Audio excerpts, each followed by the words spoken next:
Honor Club, where honor is real. Let me talk to you about when you first signed with Ring of Honor. Yeah. Word got out, I think it was in like September, that you had signed, but then we didn't see you until February. The way it all kind of came about was crazy because I was in Australia and I met someone, they were doing New Japan, they were prepping for their New Japan tours. And so obviously the person just seen me and kind of was like, you're interesting and, you know, I might try and see if I can put you in contact with Ring of Honor. And me, like, just being like, oh my God, that's amazing. But I didn't think it would actually happen. And then as I was leaving Australia, I got an email to do a WWE tryout. And I was like, oh, okay, cool. That's cool. I have that, like, in the books.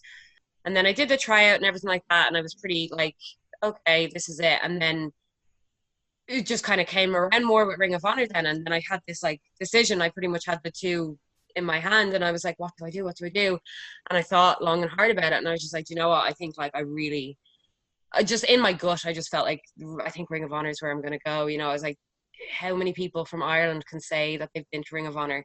I'm pretty sure I'm the first Irish person signed to Ring of Honor. I think that's right. Fairly. Yeah. So to me, that's such a, oh my God, like, you know, you're doing something that you're setting a trail. No one else has done it. It was just so exciting. So then I'd made the decision and it did start to leak and everything like that. And I remember it was really funny because I remember it was the same day that John Cena followed me back after I was like campaigning all year being like, John Cena, follow me. You fancy me. I love you. So I remember I was on my way to training and I looked at my phone and loads of people were tweeting me being like, oh, rumor is Session Moth's going to Ring of Honor. And I was like, I don't know if I can't really confirm this yet. So I kind of focused on the John Cena thing, but I was like, today's been a great day, guys. What can I say? Well, there was definitely some anticipation built up. So let's talk about that first match. It was at Free Enterprise in Baltimore against Sumi Sakai.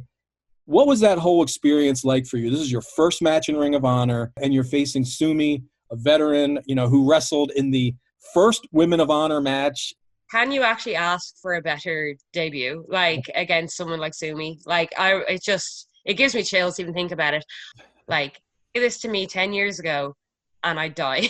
You know, it's just something you never ever realistically thought would happen, and then you find yourself there, and you have to take in every second of it.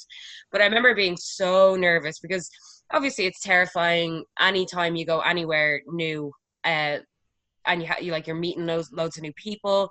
You want to make sure you make a good impression. You want to have as good of a match, and it was great. Obviously, I knew Mark Haskins very well as well from being over here and stuff like that. So he definitely took good care of me because I talked to him. I wrestled him a few weeks before in Ireland, but like I remember before our match we sat down, I was just asking him everything, and he really put me like at ease. It got me really excited for it because he was like, this is the best place I've ever been in my life. Like, you're gonna love it. Everybody's so nice and everybody's so accommodating, and going somewhere like Ring of Honor, like, it's a big deal. I'm like, this is huge. I'm gonna be a bit nervous. I'm gonna be scared. So usually I'm very loud backstage and I'm joking, laughing, running around, but I was very like, oh my God, what's it going to be like? Oh my God, I have to be a bit like, I'm going to be quiet and stuff. But I was actually, I felt comfortable straight away. I was able to like just start being myself and start telling jokes and you know what I mean? Just as if I was friends with these people for years.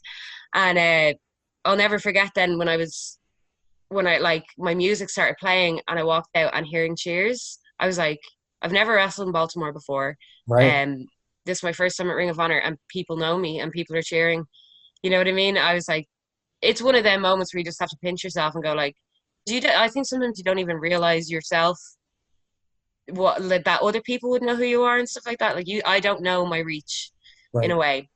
Like, I have fun on Twitter. I just put up joke tweets all the time and stuff like that. But sometimes you don't get the extent of how far it can go until you get somewhere like Ring of Honor and you hear people cheering for you. It's one thing I've definitely like clung on to this year to kind of keep me sane, knowing that like, okay, well, it's coming back. You're gonna get back there, and it's gonna be like no time has passed. Well, I think you made a great point too about the locker room, and I've said this before on the show. Amazing. It's not just saying it because we work for this company, but it really is an amazing locker room, not just from a talent standpoint, but just from a attitude standpoint. I'm very used to like Brit Rest locker rooms and Irish locker rooms and stuff. And I got used to Japanese ones. I was like, I don't know what I'm going into here. Like, I've never experienced this kind of thing before. And I walked in, I was like, this is amazing. Like, everybody was just so friendly. Everybody's working together. And I remember like everyone talking about how Ring of Honor is a family. You know what I mean? Everybody is so close and everybody wants to help each other. Everyone's give advice. Everyone's friends. You know what I mean? It genuinely is a family. I think it's also so cool that you had an offer from WWE. You had these two offers. Can you just go into maybe a little bit more, like what was the deciding factor for you? I have my own reservations in a way. Like I've been wrestling 10 years, but I've spent the last like good 5 years wrestling as Martina. I remember when I first started Martina and it got really popular in Ireland, everybody was kind of like, yeah, it's a great gimmick. It's really funny. But it has a shelf life and it'll probably get old after 2 or 3 shows. And that just never happened, which I'm so grateful for. And obviously I work quite hard to keep things fresh. But I had built Martina up to the point where she started breaking out in England. And then before you know it, I went to America and then I got to go to Japan and then I got to go to Australia. So I'd hit so many places with this character that I never thought I would. I remember someone saying to me, if you were to talk about who is the biggest female comedy wrestler, you would instantly say me because there's not that many female comedy wrestlers. This person said it to me, it's like, this is your niche. Like, this is what's making you so special and getting you so far.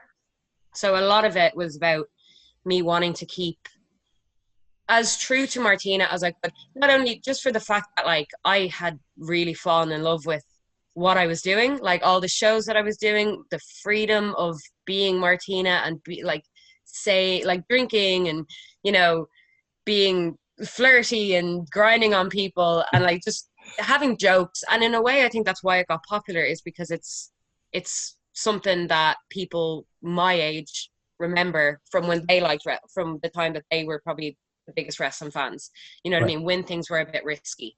So it's like about pushing that like envelope a little bit. So that was just something that I really, really wanted to consider when the two came hand in hand. And I remember I was leaving a show in England and I got on the flight before I got back to Dublin and I got an email from WWE being like, hey, we'd like to speak tomorrow at like 4:00. And I was like, oh, wow. Okay. Like that's, wow. And then I got on the flight and 40 minutes later I landed in Dublin and I had the email from Ring of Honor and they were like, we talk tomorrow at 7:00. And I texted my trainer and I was like, I have a phone call with 2 of the biggest companies in the world tomorrow on the same day. Like, what's life? Like, to me, that's no matter what happens, even if I quit tomorrow, that's probably one of the hugest things that's ever happened to me in my life. You know what I mean? Absolutely. So I guess it was kind of perfect in a way as well, because it was able to like take the 2 things side by side, you know, lists of pros and cons and see, okay, well, which is going to be better for me? Which is gonna like honor Martina the best, pretty much was my deciding factor. Because like when I had the phone conversation, I remember I just kind of asked a few like feeler questions. I was like, is beer okay? And they were like, yeah, of course. We already have plans for you at the Bruisers. I was like, oh, sick. You know what I mean? I was like, yeah, that's great. Like, so even just that alone, like beer is such it's like 85% of my gimmick, you know what I mean? And so it was just like things like that. I guess it was just like on paper, I want to stay as true to Martina. And of course the road less traveled aspect was a big one too, because it's loads of people here have been very, very lucky to go to NXT UK, which is great. And I had a really great time training with them and doing the tryout and stuff like that. It was just kind of a case where I was like, okay, well, this is something unknown. I don't know what to expect here as much. So that's just a little bit more exciting for where I am right now. Right. Do you know what I mean? And like the idea of like traveling all over the States and getting to see all these places that I'll probably never get to see in my lifetime. Do you know what I mean? And to get to do it, doing what I love, wrestling. You know what I mean? Like, it's just, to me, it just seemed like it was a dream. Hi guys, Session Moth Martina here to tell you about Ring of Honor's brand new merchandising store, shophonor.com. You can go there and you can get really cool jumpers like the one I'm wearing now, or you could go and get all Session Moth Martina's merchandise and help me afford cans. Check it out now.